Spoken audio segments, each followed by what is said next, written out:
Good morning, good afternoon, good evening, Warrior TV. Steve Knapp, the Mindset Warrior here, with a very special guest. I feel extremely privileged tonight. I have another Aussie in my midst. I've got the lovely Julia Williams, a coach from the Gold Coast.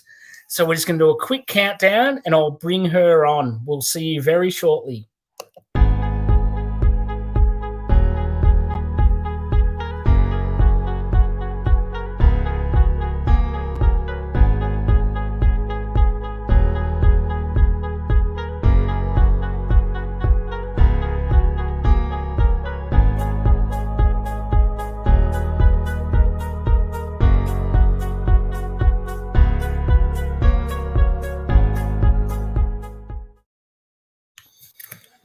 Hello, Julia. Thanks so much for joining us tonight.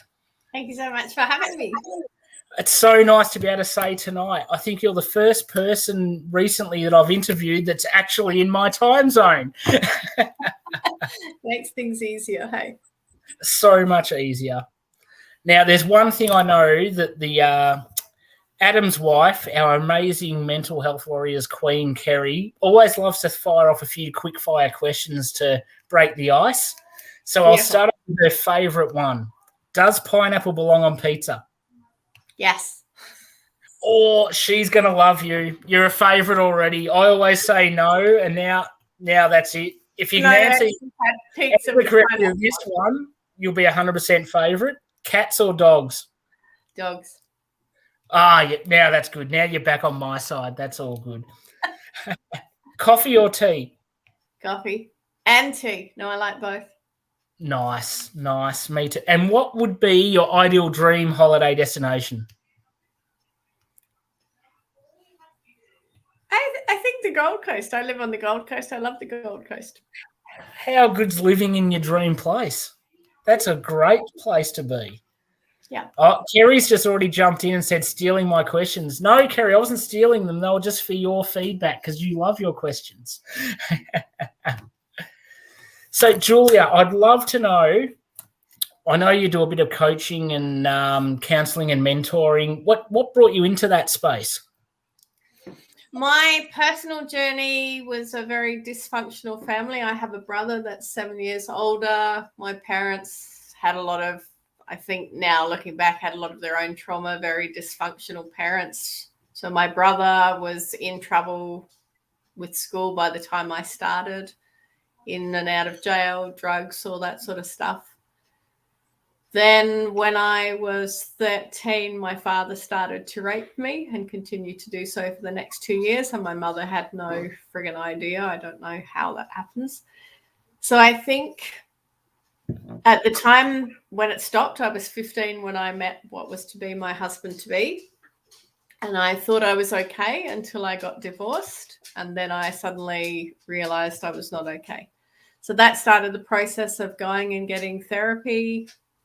I did my first round of therapy and I told the therapist that I was cured and I was going to write a book and let everybody know. And she tried to warn me.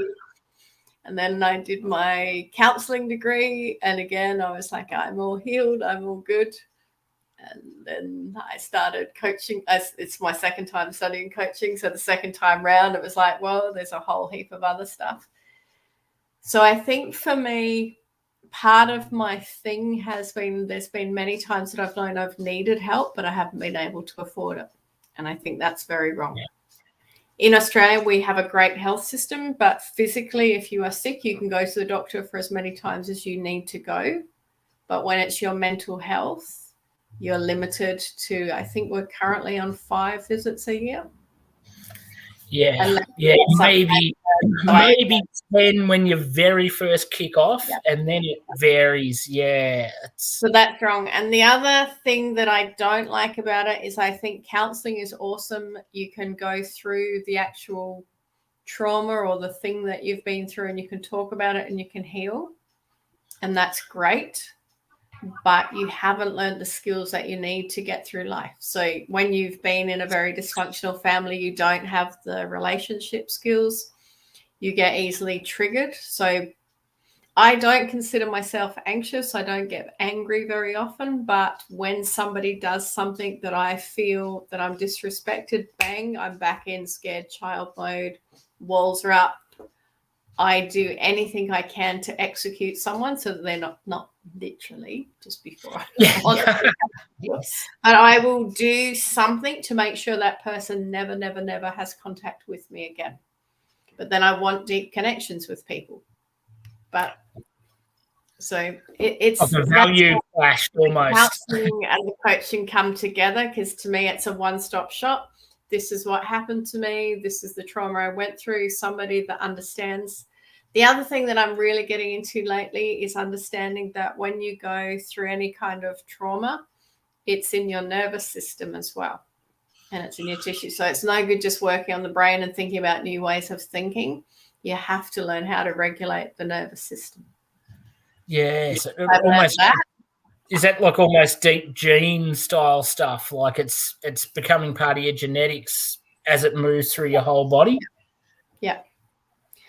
Wow. But also the research now, and I was fortunate last week to do a trauma coaching thing, round one of it. The research now shows that when you go, as the brain's forming as a child, if you're going through trauma or some kind of dysfunction, you are more wired for the fight or flight. So it affects the way that your brain forms, but it also affects the nervous system. So the nervous system should switch between the sympathetic nervous system, which is fight or flight. It should only be in there sometimes. And it should stay in the parasympathetic, which is the rest and digest. So for a lot of people that have problems with food, with sleeping and things like that, because you're always in fight or flight mode, that's where I think a lot of the mental illnesses come from.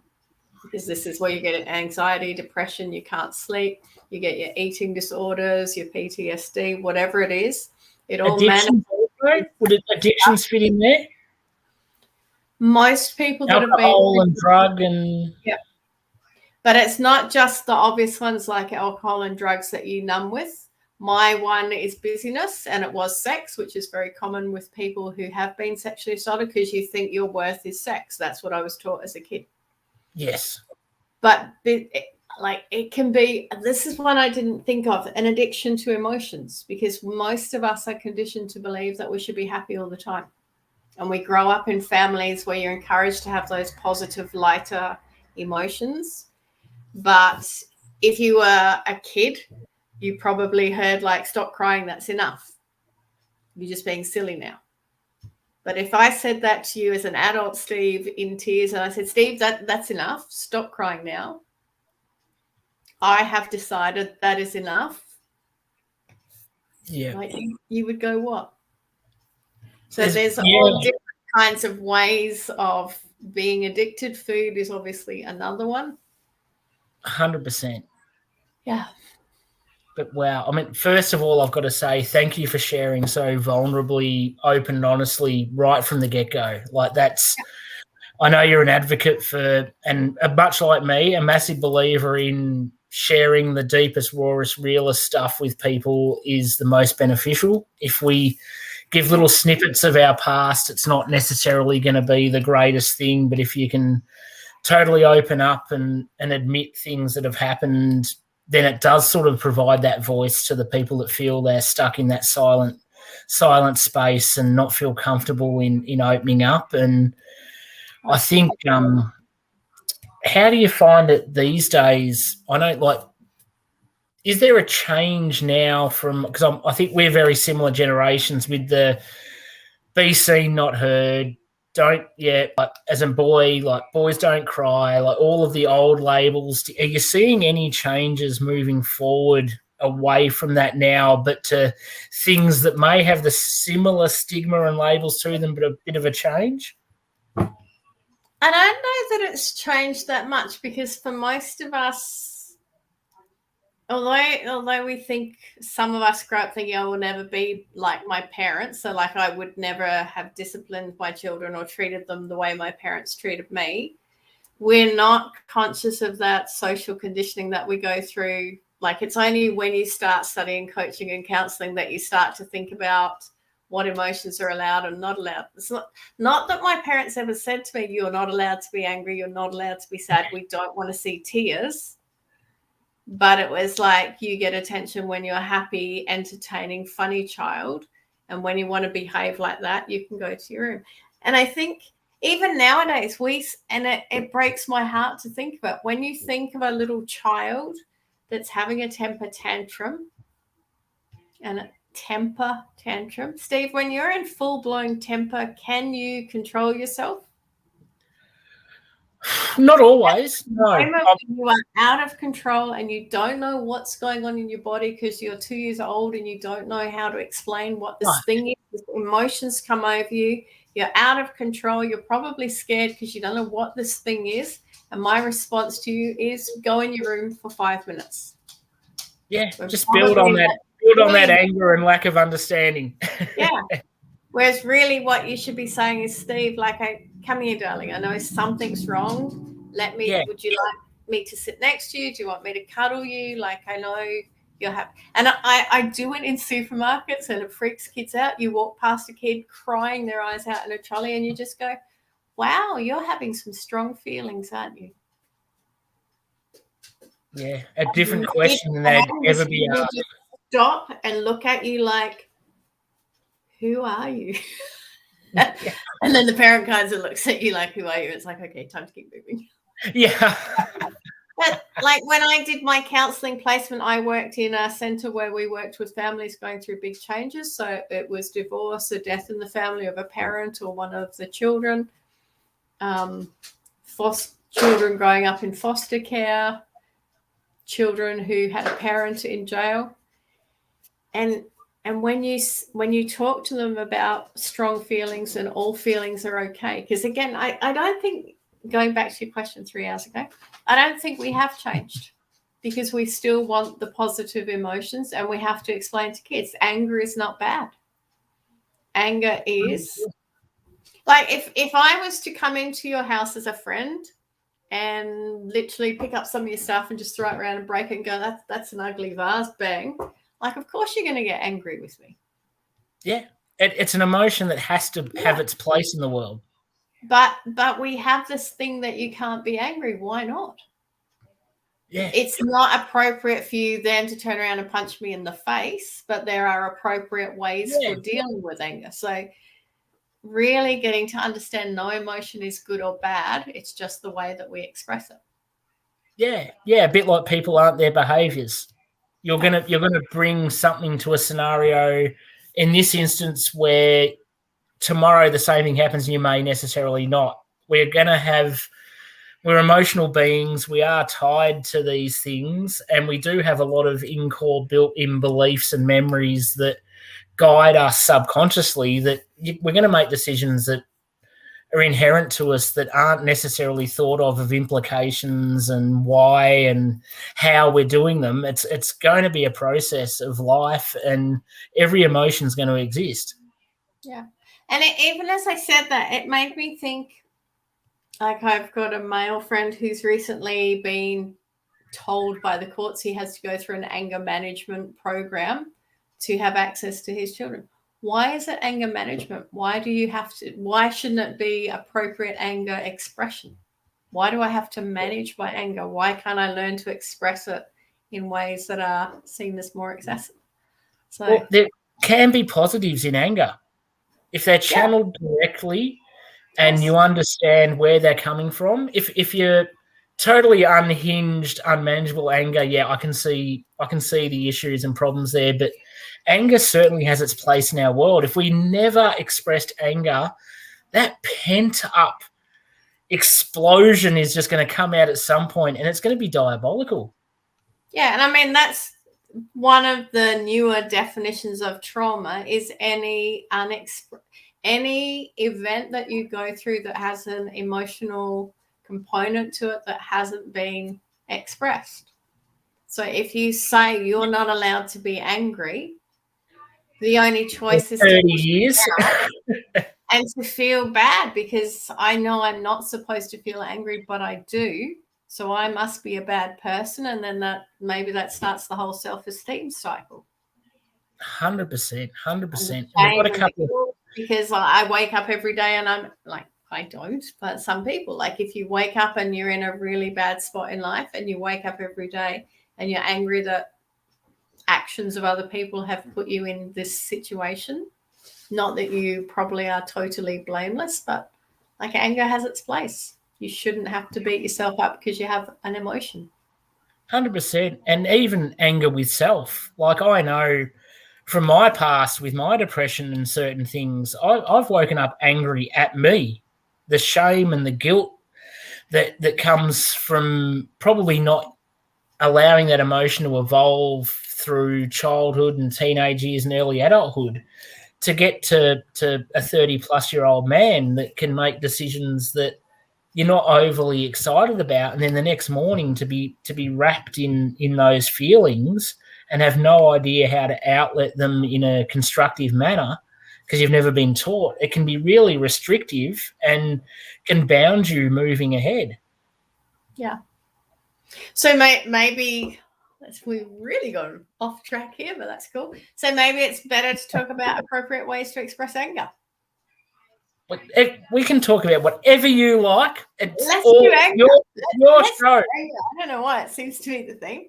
But like when I was working with kids, and this is something as well, when your family is going through a massive change, like a death in the family or a divorce or whatever, because the adults are any of those kind of, even a divorce, even if you hate the person's guts now, it is still grief. Because I expected to be happily ever after with this person, and now we can't stand each other. So all of the dreams that I thought we were having are now gone. So the adults are going through grief, as well as organizing all the physical stuff about moving houses, changing schools, financial strain. We were perhaps comfortable financially. Now we've got that financial stress. A lot of the time we don't think to stop for children and go, you're grieving too, and nobody's explained anything to you. Couldn't agree more. As a child of divorce and a parent who's brought children through divorce, I've seen it well and truly play out in total different parameters. Yeah. So I'm fortunate on the Gold Coast. I hope they don't get inundated because of this. On the Gold Coast, there's a place called Paradise Kids, and there's a program. And at the same time, the parents are in one room getting some help with their grief and talking and normalizing things, and the children in the other room working through a different program where there's about 3 weeks working on what's the trauma you've gone through. Then there's the where we're at now, and then there's talking about the future. So on the week that we do anger, one of the things that we do, we finally have a use for the white pages and the yellow pages, is to get something like that. And some of the kids will literally rip the whole thing until there's not one single page intact. And the room with, I think the maximum we have is about 16 kids. Yeah. The room just looks like this. What happened? But then you have to put all your angry paper into a garbage bag, and you have to take your anger home and you have to put it in the bin. It's not allowed in the house. Brilliant. So there's responsibility attached to the action. Yeah. It's more so that our bins can't handle that much because 3 or 4 nights. It need bigger recycling bins on the Gold Coast. But it's teaching the kids like that you can punch the bed, but when you do it, I'm not sure if we have video, so that you're punching with your arm flat this way, not this way, so that you break your wrist. Teaching them to lie on their bed and they can kick their legs, teaching them to go outside and run, ride a bicycle, go for a run around the block, do something, especially boys, do something physical, because there's adrenaline in your body. And the only way to get adrenaline out is to move. Yeah. And do you find it's getting worse now? There's a few questions coming, but I just have one on the tip of my tongue. With the whole homeschooling and pandemic stuff, kids seem to be spending a whole lot more time laying down and with devices in hand, and the outdoor exercise and movements decreased a lot. How do you see that as helping them, or deteriorating them moving forward without getting that release of energy and endorphins and adrenaline by being so cooped up inside and a lack of movement? I don't actually, well, I actually have a couple of families that I babysit for, but I haven't noticed that with them. And the clients that I work with are my sort of age and older, so I can't really comment on that one. Oh, you're lucky, I tell you. I see it all the time. Although I've got a couple that are older that still do it, but yeah, the lack of movement in, and I suppose Melbourne as well, since we're just about to approach the most lockdown city in the world since this started.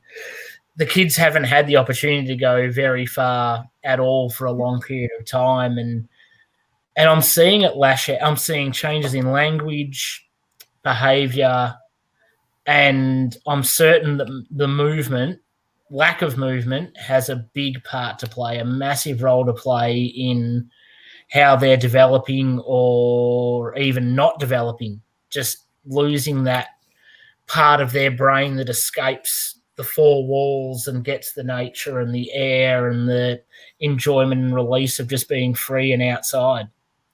But part of it might also be fear. Again, I've got a friend who's just going through a horrible, messy divorce, and he's just been given more access to his son, and every time they part, it's very traumatic for them both. And I said to him, have you told your son that soon you guys are going to be seeing twice as much of each other? And he hadn't thought to tell his child that. So as adults, maybe it's time to sit down with your kids and talk about COVID and have a conversation, because it's scary seeing that on the news all the time. And like, I don't watch television personally because I think it's too negative, and it like what you feed your body, like if you ate pizza every night, your physical health is going to deteriorate. Listening to the stuff that's on the news every single night, like I know there's a thing called COVID. I know there's starving people. I know there's wars.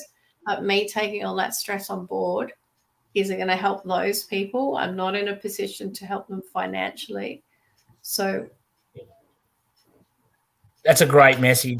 I'm not saying that it's right that there's all these terrible things, and it's not right that we put our head, but me watching something on the news when I do not have the time, or like my thing is to help people that have been through sexual trauma. Yeah, that's my thing. So if everybody had a thing that they did, then we don't need to watch it. And I mean, the news, CNN is constantly negative news or something like that. It's an acronym I heard for it. And that's the job of the media. Like, you have to keep upping the ante of the drama to get us to watch it, because today 5 people died, tomorrow I need 6 people, and it needs to be a more gruesome death.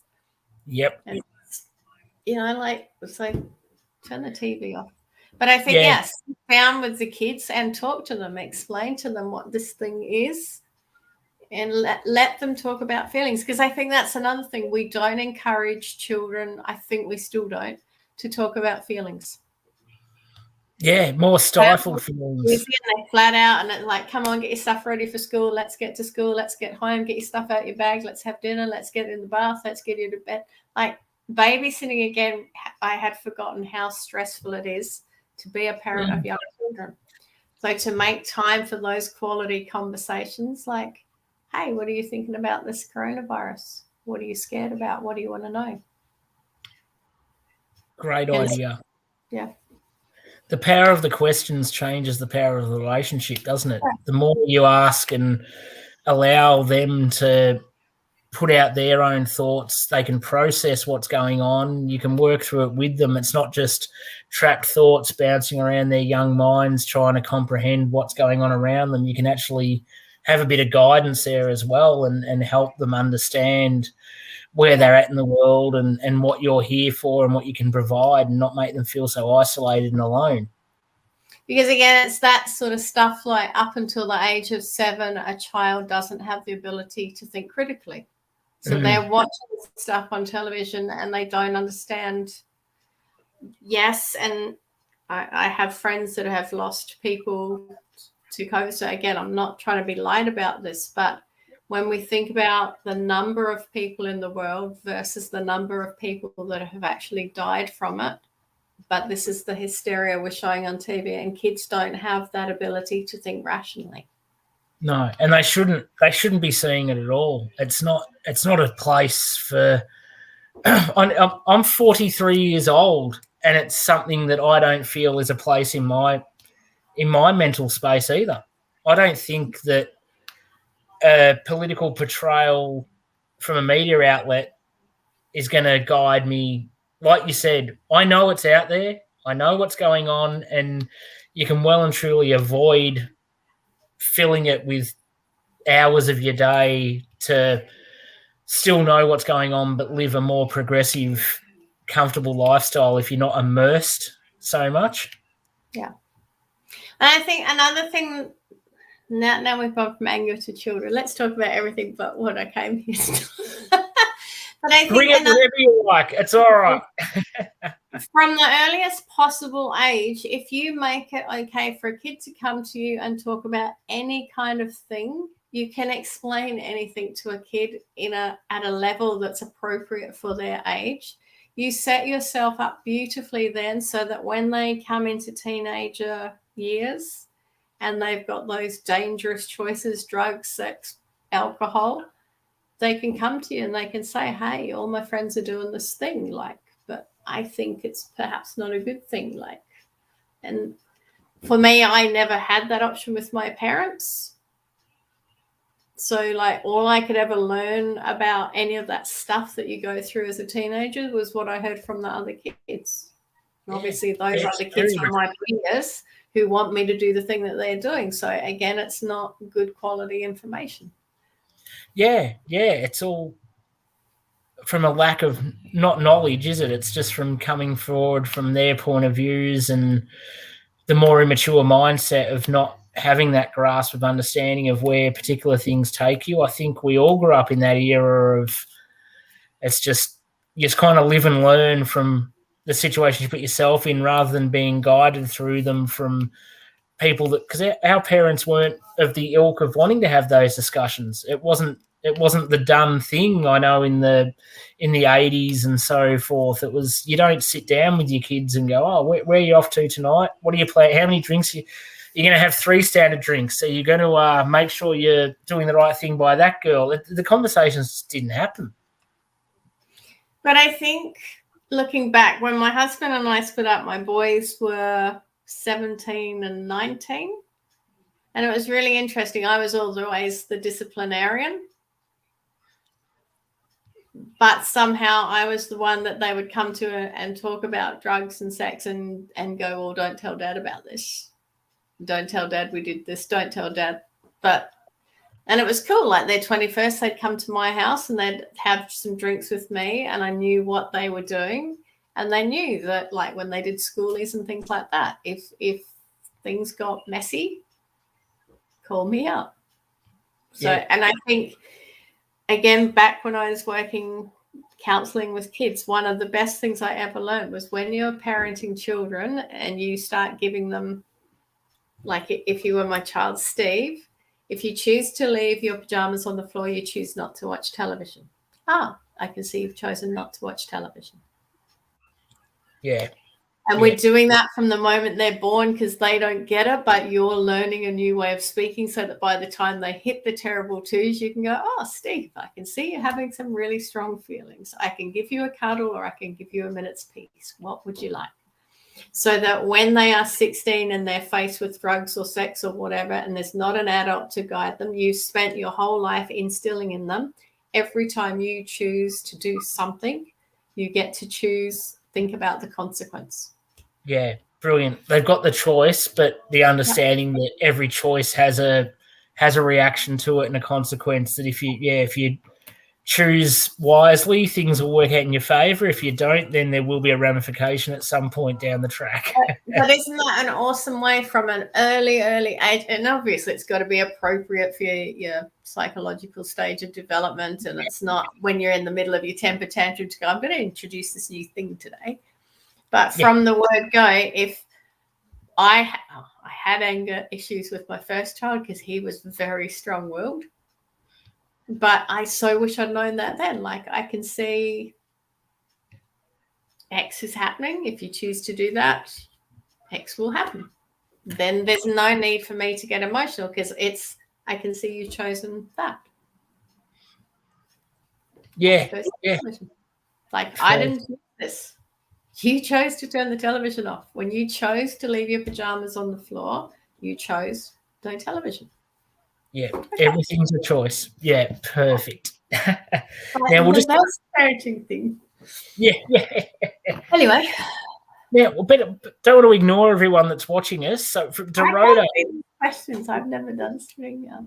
Oh, there'll be a little part up the top of the screen that says comments. If you click the comments box, then they'll all come up. So, yeah, Dorota said that she couldn't agree more. As a qualified childcare training provider, she always underlines the importance of acknowledging emotions and name them, etc. That was from a while ago now, but we're going back. And then she's also said, have you come across a great initiative called the Happy Newspaper? It contains only good news, and they have a school version. I don't think we have anything like that over here as far as I'm aware.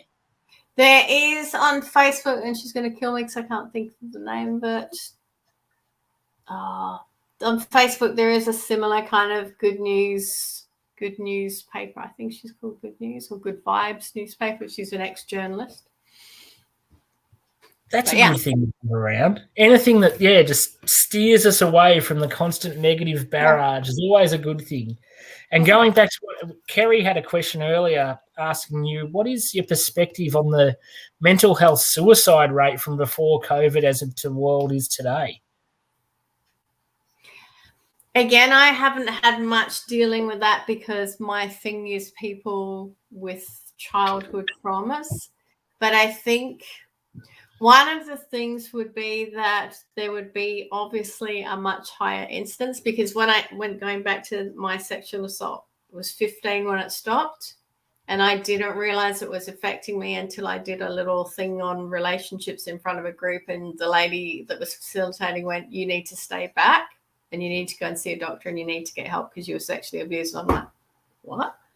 So I think one of the first things I found out, it's very common that when you reach that sort of nearly the empty nest stage, life suddenly goes quiet, and that's why it hits you then, because you're not racing around building a career, building a family, building assets.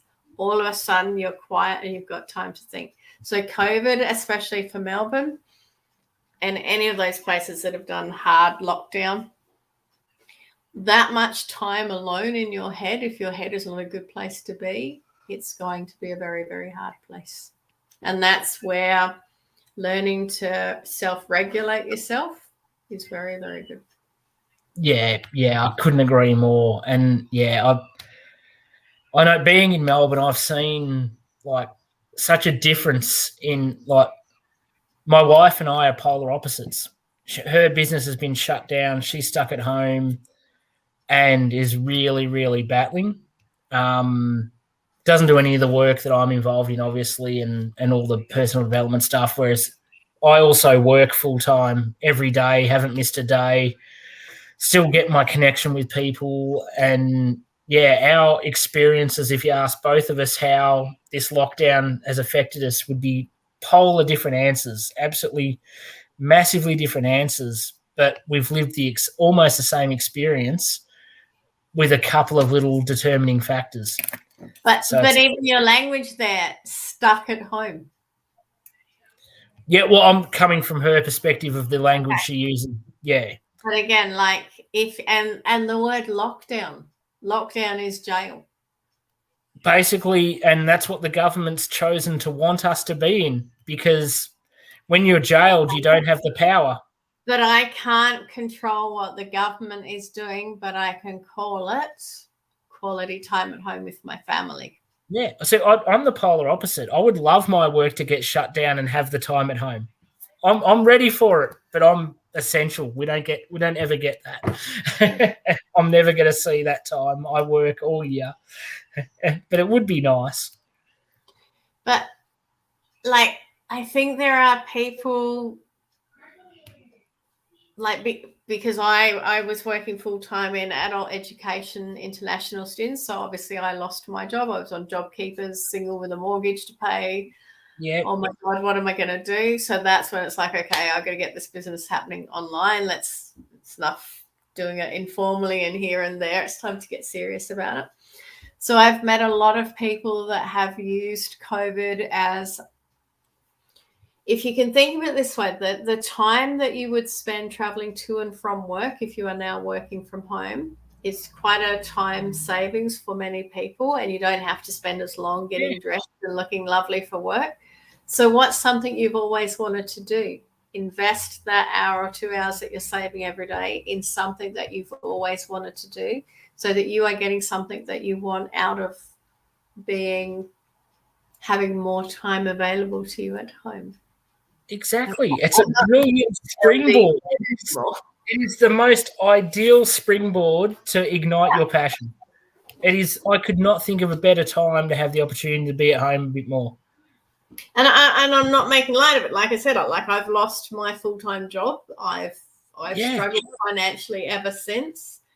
But there's no way, if I'd had my full-time job, that I would have studied as hard as I did, or been able to get as many hours, or be able to get my business up and running as quickly as I have, because I was down to working 2 days a week from 5. Yeah, it opens up a lot of hours, doesn't it? Yeah. So, I think for those of you that are doing it hard with COVID, start thinking about what was something you loved doing when you were a kid, and start doing that thing again, or find something new that you love doing. Yeah, I love that. That's my message all the time. Obviously, you can't control people's thoughts and actions, but that's certainly been my message through this whole experience. This is the perfect time to find that passion, find that old love of something. There's only so much TV you can watch. Like, there's better stuff out there than just being glued to the box all day long. Everything's available online now. I know I was chatting to a great coach last night, Yvonne, and we were saying, imagine if this happened in the 90s or the 80s with no internet, no anything. Oh, God. Yeah. Now we have just a plethora of options. If you want to do yoga, there's online yoga, Pilates, there's gym classes. There's nothing you can't do from your own home. Yes, I mean, that's another good thing. Like, a lot of people, that their thing is exercise and gyms and stuff like that. If you can't go to the gym, there are online. Maybe it's not the same. Maybe you need the other people to push you to train harder. But, instead of focusing on what you can't have and what you don't have and what's been taken away, if you spent that time working on what you do have and how you can turn that around and make the most of it, that would be so much healthier. Yeah, such a difference. I love that. That's awesome. But then coming back to trauma in childhood, again, it's the same thing. Like, I can go, it was really shit to go through being, sorry, I'm not sure if we're allowed to swear or not. Always. Anyone that's on my show is allowed to throw any language in there they like. That's totally fine. So if I could not have been sexually assaulted for 2 years by my father, would I choose that?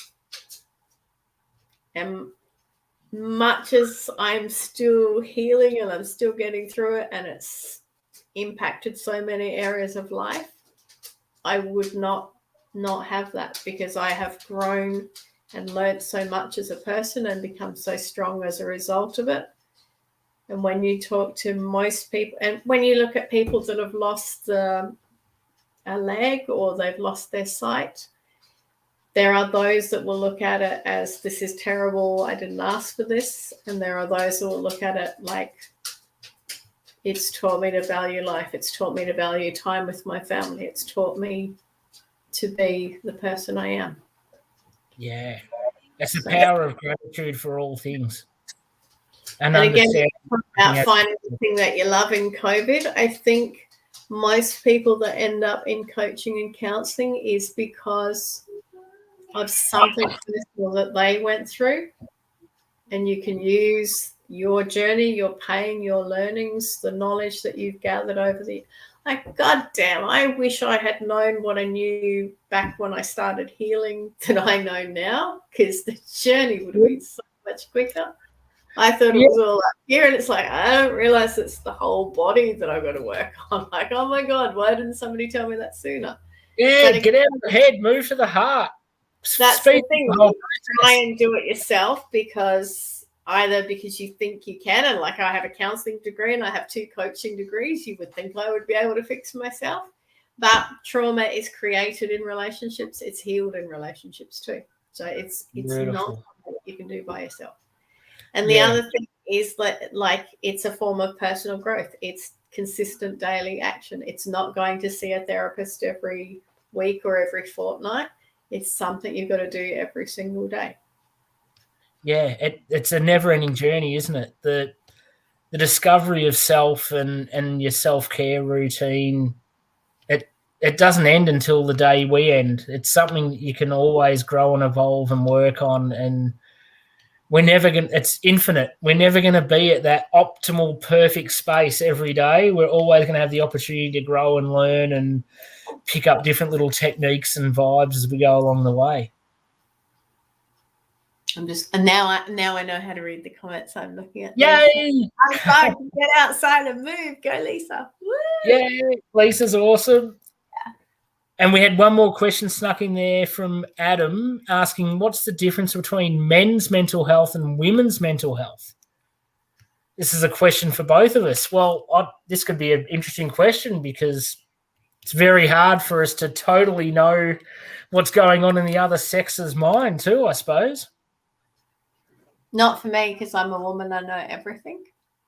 Well, that makes more sense. I should have said as a man, we would have no idea what's going on in a women's mind because we never have since eternity and we're not going to anytime soon. I'm waiting for the chat box to go wild now.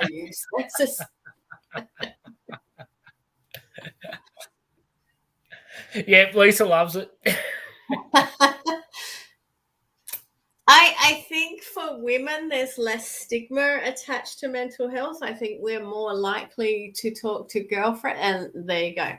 Girls are more likely to talk to their female friends about what's going on emotionally, whereas I think men, and again, it comes back to that stuff about emotions. Girls are encouraged to talk about emotions, boys are not. So then I think mental health, because mental health usually comes down to something that's happened that's made me emotional, I'm going to talk to girlfriends. Yeah. I actually read a statistic on that a couple of weeks ago that was something like a similar traumatic experience. A lady, I think, was something like 67% of the time would speak to a best friend. A man, 60-something% of the time, would speak to his wife, rather than having a mateship with guys where you feel comfortable sort of having all those discussions around pain and grief and trauma. But it is changing. I know for a fact, personal experience, those conversations, us guys are slowly starting to get the ladies. We can have the more awkward discussions rather than just sports. We're moving, but it's a very slow iceberg pace for the guys to catch up on that front for sure. And I think that's where men's sheds are good, but that seems to only really be for men of the sort of retiring age. There's not many. Yeah. I don't think there's an age limit on it, but I think it naturally attracts the retiree kind of guys, because my ex used to go to one of them and he would say that that was a place where the guys could talk about what was going on in life without the women there. And I think Are You Okay Day is awesome as well. Yes. Just that simple question for those that are not in Australia. We have an Are You Okay Day where you can just on that day go up to people and say, are you okay? And that's a chance to say, yes, I am, or no, I'm not. Yeah, and it feels like that's become a nice little spread through every single day of our lives now. It's become that much of a norm in conversation that it feels comfortable to ask anyone if they're okay on any given day or time. It's sort of really broken down that barrier since that came about. Yeah. And then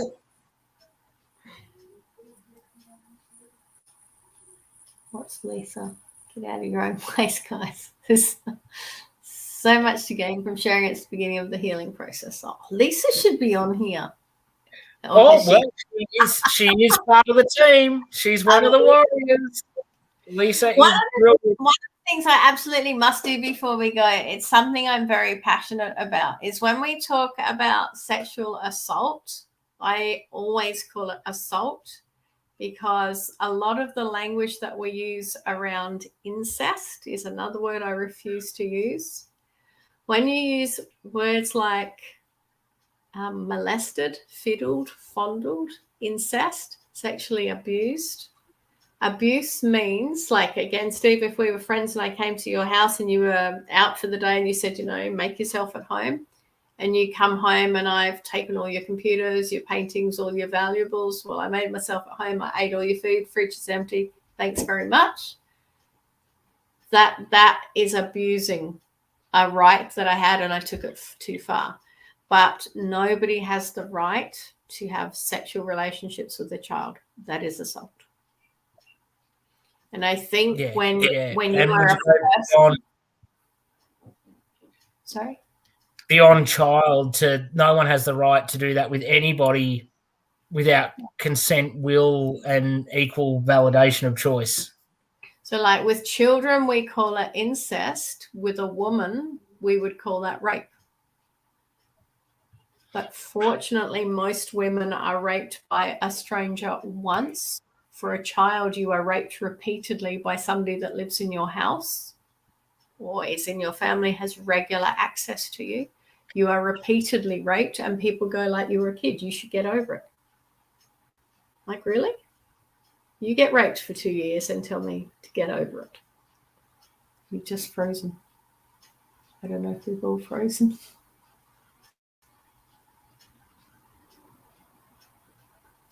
I'm not sure if I've never done this before anybody on StreamYard, so I don't know if we've both frozen or whether it's just Steve.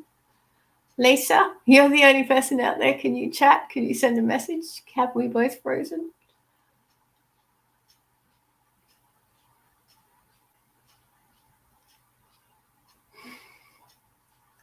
Difficult.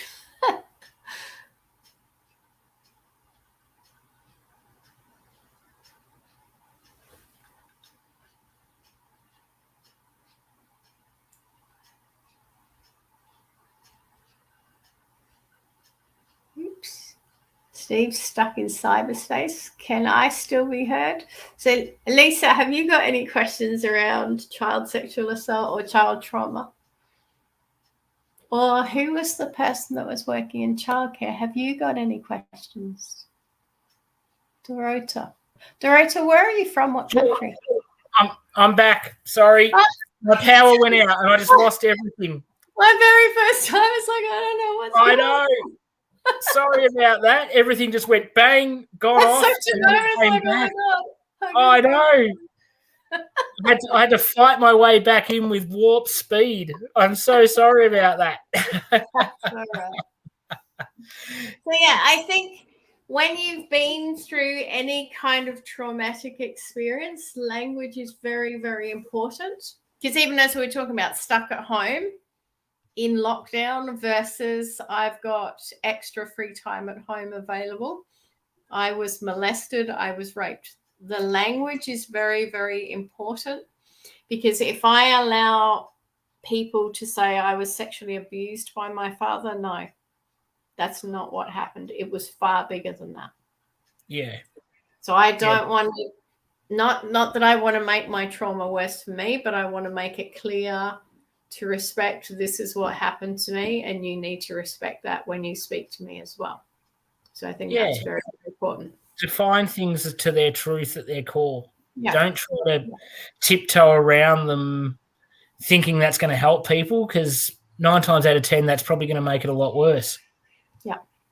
If you try to sort of sugarcoat and don't really allow things to be as they are, like you said, if it's rape, it's bloody rape. Like, you've done the wrong thing. The wrong's been done by someone. It's a violation of human rights. There's no point saying touched, fondled. Like, I agree with you 100%. There's no need to use that sort of language. I don't know what country is Lisa in. She's Australia as well. Yeah, yep. She's what? She's Australian too. Lisa, there's an organisation called Bravehearts, which is based here on the Gold Coast, but they are Australia-wide. If you, I don't know exactly what their reporting process is, but they have a form that you can fill out, because in Australia, as soon as a person moves from one state to another, a sexual predator, often their record doesn't follow with them. So Bravehearts has set up a national sex offender register, even if it's a suspected sex offender, so that if there's a guy that lives near me and he gets reported by 5 or 6 people here in Queensland, if he was to move to Sydney, he would have a clean record. But all of those allegations, the suspected investigations, would be on his record wherever he moves in Australia. So Lisa, maybe Bravehearts would be the people to get in touch with to ask how. Oh, hang on. How do you start an investigation if you suspect a child is in danger? Then you would just phone up Child Protection Services. They will ask you all the questions. It's up to them to investigate. So, and I've done it before. It's a horrible, horrible thing to do. But if you do not take action and that child then endures years of rape because you didn't stand up, it's not quite as bad as if you got it wrong and it's a bit awkward for the family for a couple of weeks. Yeah, well, and that's a good point. It is a fine line, isn't it? I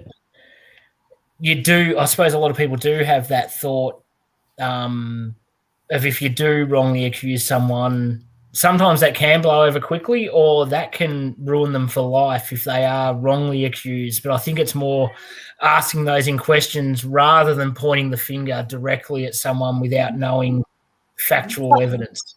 But for the average person that has to report, and I was working in a childcare centre where I did when I had to do it, and it was reporting the brother, who I think was 7 or 8, against his little sister who was 4-ish. So like, it's a horrible thing to say, like, is this 8-year-old being sexually inappropriate with his sister?